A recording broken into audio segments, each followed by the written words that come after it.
you, Chair. I'm sure people listening will be able to reflect on some of those echoes of support, both for colleagues here, but also, crucially, those that are on the streets as we sit here at the moment doing a great job.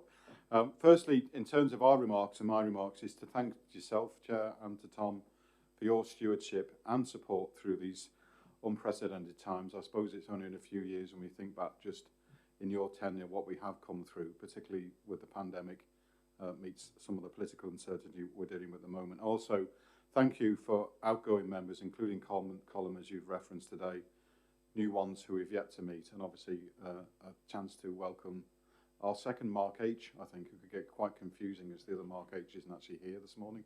So that'll be a thing for Sinead in the minutes, I guess, to get right, but there we go, but welcome. In terms of the presentation of the report today, obviously you've had a chance to deal with the substance of it.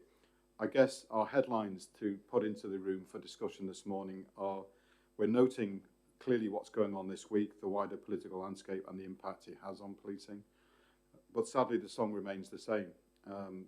We've undertaken in the last few weeks, through the senior team and myself, a series of internal briefings to middle and senior managers so that we're trying to make sure that they're getting first-hand our assessment of the effect of the budgetary situation that we're in and the shrinking budget that we're having to deal with.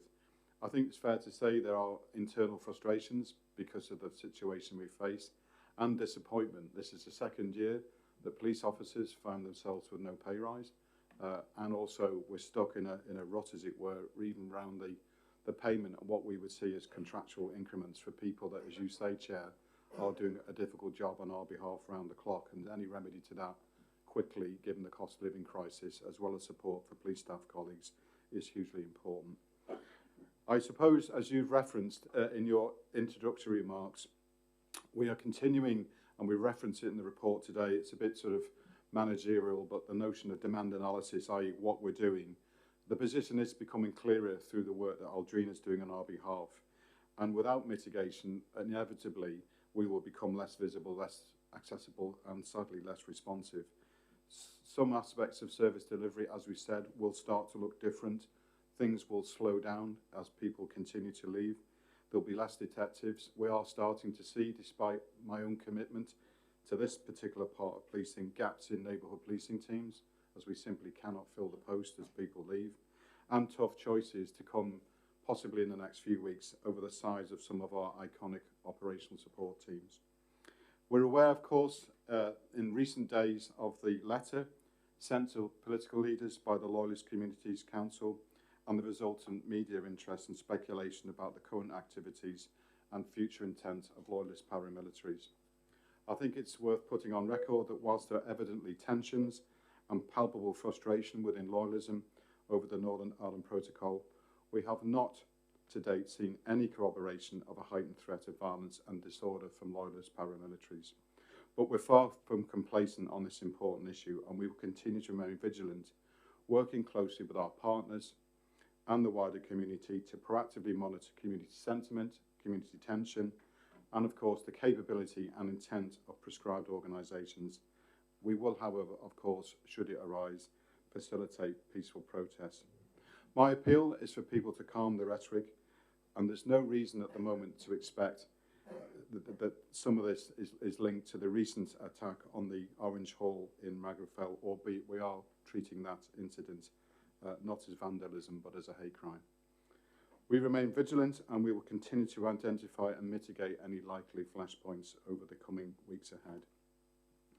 I suppose it's also worth noting for some of the media interest that the developments around now, the jury being set for the Noah Donohoe inquest. Obviously there's a process to go through to appoint the jury, and that will inevitably, I think, both sides in the inquest, as it were, except there will be delayed to 2023 before the process gets working. But I can give you our assurance that we're working closely with the coroner and the people that we need to ensure that we're satisfying all disclosure requests to him as quickly as we can, as some of the detail is shifting beyond the initial investigation. We talked recently about the College of Policing firearms licensing matter in September's report. We will be able to update as soon as we've had clarity from the college about their determination. We are confident through the work from Claire and Chris that we've made a lot of progress on the matters that they have raised, and we've had good chance for dialogue. The report also, it's easy to forget in some of the other issues flying around policing, highlights some of the impressive crime results, £2 million worth of drugs taken off our streets in the last few months, and 36 organised crime groups disrupted.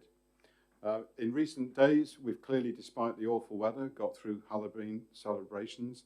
In Derry City and Strabane alone, we estimate over 100,000 people went through the events there peacefully. There was only one arrest for throwing a firework, so that's credit to an awful lot of planning, but a celebration in a different part of the country that's not always in the news. So that was good to see as COVID is behind us and we can push forward. And also, we'll be able to give detail next month about the operations running to sort of prevent crime and protect people over the busy Christmas period.